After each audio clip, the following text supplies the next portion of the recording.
Caps for Sale. A tale of a peddler, some monkeys, and their monkey business. Told and illustrated by Esfir Slobodkina. Once there was a peddler who sold caps. But he was not like an ordinary peddler carrying his wares on his back. He carried them on top of his head. First he had on his own checked cap, then a bunch of gray caps, then a bunch of brown caps, then a bunch of blue caps, and on the very top, a bunch of red caps. He walked up and down the streets, holding himself very straight so as not to upset his caps. As he went along, he called, "Caps! Caps for sale! 50 cents a cap!" One morning, he couldn't sell any caps. He walked up the street and he walked down the street, calling, "Caps! Caps for sale! 50 cents a cap!" But nobody wanted any caps that morning. Nobody wanted even a red one. He began to feel very hungry, but he had no money for lunch. "I think I'll go for a walk in the country," said he. And he walked out of town, slowly, slowly, so as not to upset his caps. He walked for a long time, until he came to a great big tree. "That's a nice place for a rest," thought he. And he sat down very slowly under the tree and leaned back little by little against the tree trunk so as not to disturb the caps on his head. Then he put up his hand to feel if they were straight. First his own checked cap, then the gray caps, then the brown caps, then the blue caps, then the red caps on the very top. They were all there. So he went to sleep. He slept for a long time. When he woke up, he was refreshed and rested. But before standing up, he felt with his hand to make sure his caps were in the right place. All he felt was his own checked cap. He looked to the right of him. No caps. He looked to the left of him. No caps. He looked in back of him. No caps. He looked behind the tree. No caps. Then he looked up into the tree. And what do you think he saw? On every branch sat a monkey. On every monkey was a gray or a brown or a blue or a red cap. The peddler looked at the monkeys. The monkeys looked at the peddler. He didn't know what to do. Finally, he spoke to them. "You monkeys, you," he said, shaking a finger at them. "You give me back my caps." But the monkeys only shook their fingers back at him and said, "Tsk, tsk, tsk." This made the peddler angry, and he shook both hands at them and said, "You monkeys, you, give me back my caps." But the monkeys only shook both their hands back at him and said, "Tsk, tsk, tsk." Now he felt quite angry. He stamped his foot and he said, "You monkeys, you better give me back my caps." But the monkeys only stamped their feet back at him and said, "Tsk, tsk, tsk." By this time the peddler was really very, very angry. He stamped both his feet and shouted, "You monkeys, you must give me back my caps." But the monkeys only stamped both their feet back at him and said, "Tsk, tsk, tsk." At last he became so angry that he pulled off his own cap, threw it on the ground, and began to walk away. But then each monkey pulled off his cap, and all the gray caps and all the brown caps, and all the blue caps, and all the red caps came flying down out of the tree. So the peddler picked up his caps and put them back on his head. First his own checked cap, then the gray caps, then the brown caps, then the blue caps, then the red caps on the very top. And slowly, slowly, he walked back to town calling, "Caps! Caps for sale! 50 cents a cap!" The Fantastic Flying Books of Mr. Morris Lesmore. Written by William Joyce. Illustrated by William Joyce and Joe Bloom. Morris Lesmore loved words. He loved stories. He loved books. His life was a book of his own writing, one orderly page after another. He would open it every morning and write of his joys and sorrows, of all that he knew and everything that he hoped for. But every story has its upsets. One day, the sky darkened. The winds blew and blew,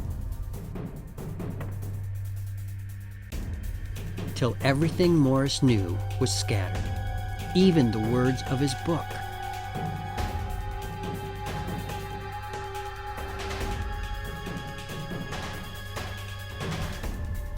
He didn't know what to do or which way to go, so he began to wander and wander. Then a happy bit of happenstance came his way. Rather than looking down, as had become his habit, Morris Lesmore looked up. Drifting through the sky above him, Morris saw a lovely lady. She was being pulled along by a festive squadron of flying books. Morris wondered if his book could fly. But it couldn't. It would only fall to the ground with a depressing thud. The flying lady knew Morris simply needed a good story, so she sent him her favorite. The book was an amiable fellow and urged Morris to follow him.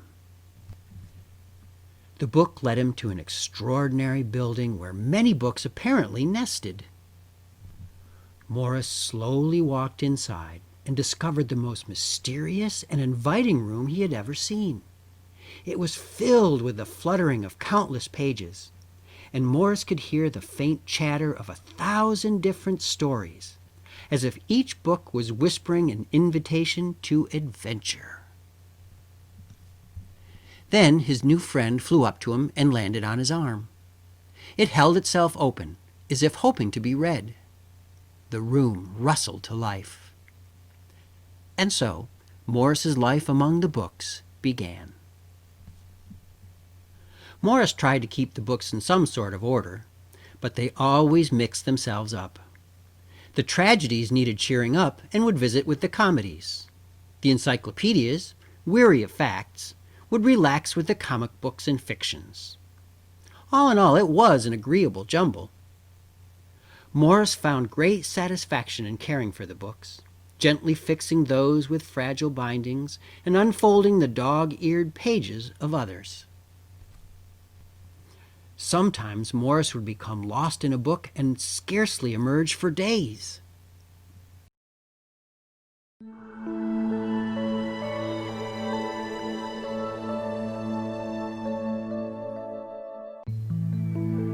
Morris liked to share the books with others.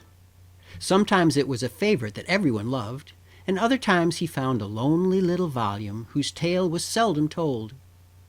"Everyone's story matters," said Morris, and all the books agreed. At night, after all the stories that needed telling had been told, and everyone had settled down to their proper places on the shelves, the great big dictionary would get in the last word.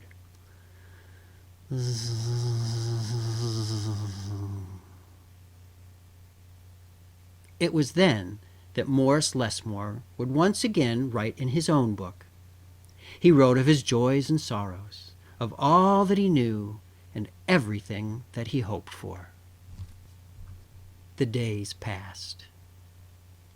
So did the months. And then years. And years. And Morris Lesmore became stooped and crinkly. But the books never changed. Their stories stayed the same. Now his old friends took care of him the way he had once cared for them, and they read themselves to him each night. Then one day he filled the last page in his book.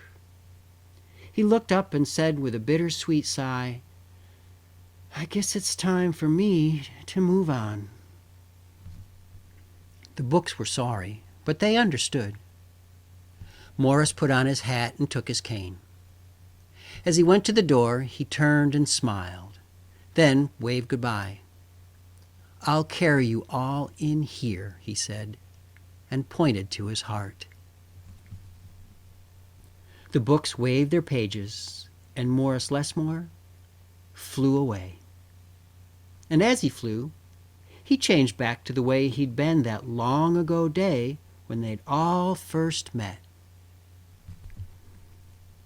The books were quiet for a while. Then they noticed that Morris Lesmore had left something behind. "It's his book," said his oldest friend.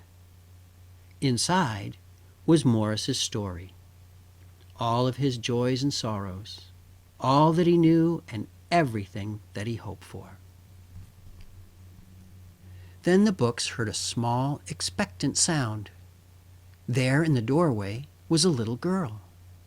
She looked around with wonder. Then something fantastic happened. Morris Lesmore's book flew up to her and opened its pages. The girl began to read. And so our story ends as it began, with the opening of a book.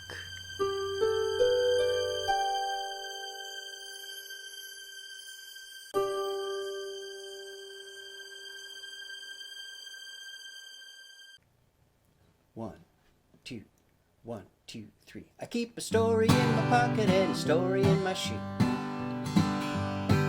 'Cause nothing beats a story when you get to feeling blue. So slide up close beside me and I'll spin one just for you. I bet I can make you smile in a minute or two. Come on down to Storytown, bring along a friend. We'll keep you entertained, on that you can depend. We might not stretch the truth, but we're bound to make it bend. Oh, come on down to Storytown, where the stories never end. I said come on down to Storytown, where the stories never end.